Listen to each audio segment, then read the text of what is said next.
Hello hi అండి, నమస్తే. అనంత ముచ్చట్లు మీ గౌరీని మాట్లాడుతున్నాను. ఈ రోజు అయితే గ్రేట్ చాలా డైనమిక్ ఒక మనిషి దగ్గరకు వచ్చాము. ఆ మనిషి ఎవరో కాదండి, బ్రాండెడ్ నారాయణ అన్న. అక్కచెల్లెమ్మలంటూ ముందుకొచ్చి చాలా బిజినెస్ లో డెవలప్ అయ్యారనమాట. అనంతపూర్లో ఎన్ని షాప్స్ ఉన్నా, ఎన్ని షాపింగ్ మాల్స్ ఉన్నా, ఎక్కడ చూసినా బ్రాండెడ్ నారాయణ అని అంటున్నాడు. అసలు ఈయన దగ్గర స్పెషల్ ఏంటి, అసలు ఎందుకు ఈయనకి ఇంత పేరు వచ్చింది, ఒక్కసారి మనం ముచ్చటించుకుందాం. ఓకేనా? థ్యాంక్ యూ అన్న. నమస్తే. నమస్తే. ముందుగా అనంతపురం ఆడపడుచులకి హోలీ శుభాకాంక్షలు. నేను కూడా హోలీ శుభాకాంక్షలు అండి. అన్న గుర్తు చేశాడు.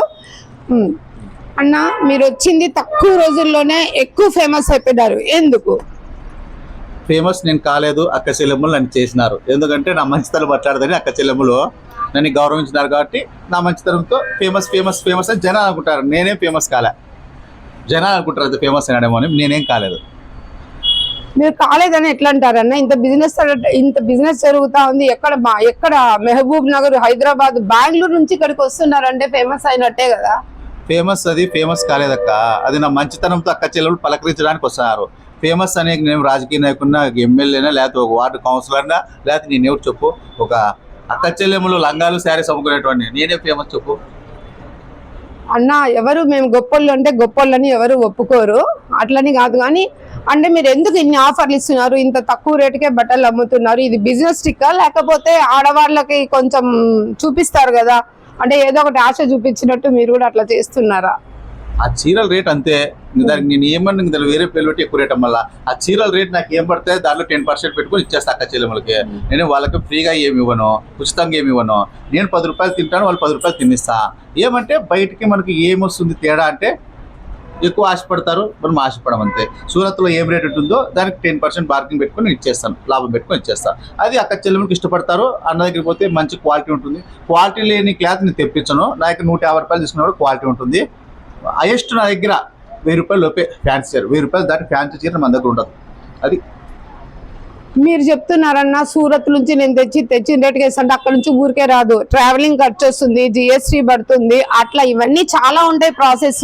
ఇవన్నీ కాకుండా అక్క చెల్లెమ్మలని ఇస్తే మిగతా వాళ్ళు మీ దగ్గర నుంచి తీసుకుపోయిన వాళ్ళు ఏ రేటుకి అమ్ముకుంటారు? వాళ్ళకి ఎలా సాధ్యమవుతుంది?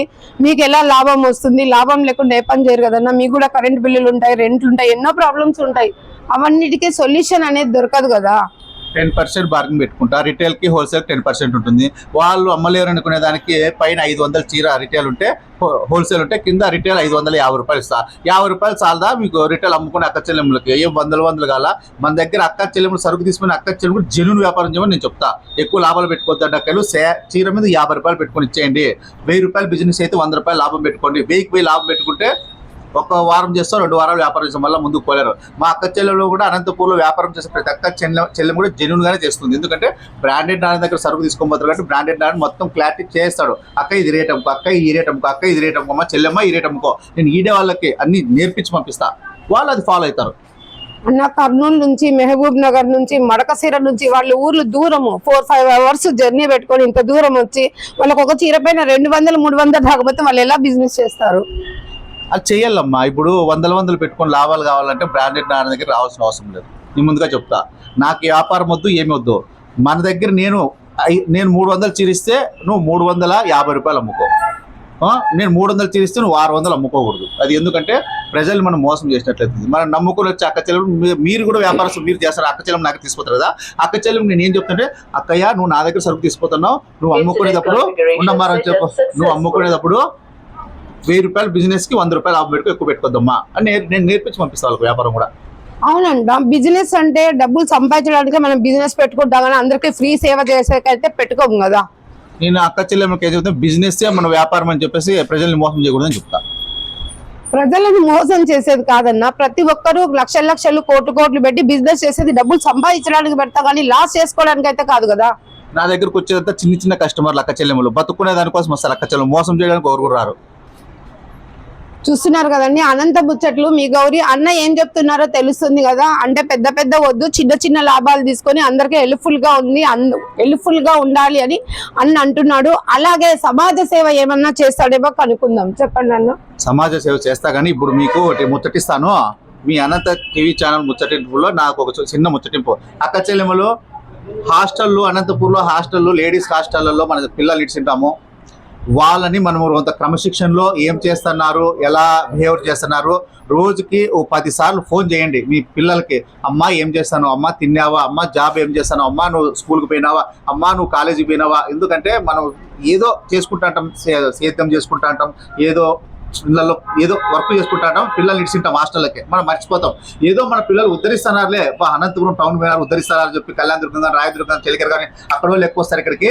నేను చెప్పేది ఒకటే, అక్క చెల్లెములో మీరు నాకు ఆడపడుచులతో సమానం, మీ కూతుర్లు మీ బిడ్డలు మా కోడళ్ళతో సమానం. నేను చెప్పేది ఏమంటే, చిన్నపిల్లలు వాళ్ళు తెలియని అమాయకురాలు 16 ఏళ్ళ నుంచి 20 ఏళ్ళ మధ్యలో ఉంటారు ఈ పిల్లలు. వీళ్ళు ఏం చేస్తున్నారంటే ఫోన్లు తీసుకొని రోడ్ల పైన, వాళ్ళు స్కూలు కాలేజీలు పోయేది తెలియదు, నాకు ఏదైనా ఉద్యోగాలు చేసేది తెలియదు, ఫోన్లు పట్టుకొని అక్కడ బైకులు ఎక్కుని ఇది చేస్తున్నారు. నేను ఏం చెప్తున్నా అంటే, హాస్టల్ యాజమాన్యానికి మనం విడిచేటప్పుడు హాస్టల్ ఏమి ఎట్లా చూసుకుని, నీకు నచ్చింది హాస్టల్, ఆడపిల్ల హాస్టల్ బాగుందా, రావాలా తల్లిదండ్రి వచ్చి వాళ్ళ వార్డెన్తో మాట్లాడి వాళ్ళ క్రమశిక్షణ బాగుండాలా, పెట్టాలి, మా పిల్లలు బాగా చూస్తారని చెప్పి ఆడే వాళ్ళు ఉండి ఒక రోజు ఉండి ట్రైల్ చూడాలి హాస్టల్ ఏమి ఎలాగా. నీకు నచ్చితే ఇటువంటి హాస్టల్లో, లేదంటే వేరే హాస్టల్ చేంజ్ చేసుకోండి. ఒకవేళ మనకు నచ్చి పిల్లలు ఇచ్చినారా, ఇప్పుడు హాస్టల్ యజమానికి నేనేం చెప్తానంటే, హాస్టల్ వాళ్ళు మన పిల్లల మాత్రమే చూసుకోవాలా. అక్క ఇక్కడ చూడు, హాస్టల్ వాళ్ళు మన పిల్లల్ని ఎలా చూసుకుంటారో వాళ్ళ పిల్లల మాదిరి ఒక గమనిక పెట్టాలా.